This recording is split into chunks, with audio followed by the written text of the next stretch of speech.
Tout comme il y a trois âges de la vie spirituelle, tout comme il y a trois lieux dans notre cœur où cette vie peut s'épanouir, le cœur superficiel, le cœur profond et le cœur très profond, il y a aussi trois sortes de silence.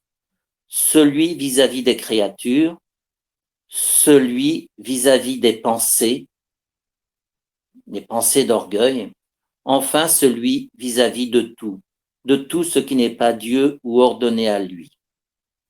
Saint François d'Assise ne disait-il pas à Dieu, mon Dieu est mon tout?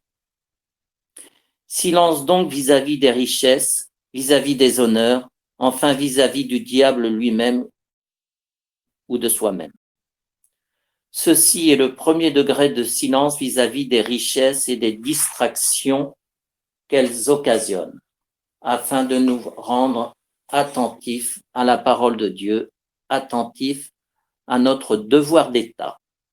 Il faudra faire alors silence vis-à-vis des diverses pensées qui agitent l'âme.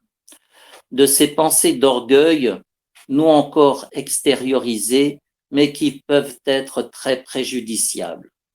Ce sera le second degré de silence sur lequel notre âme devra travailler.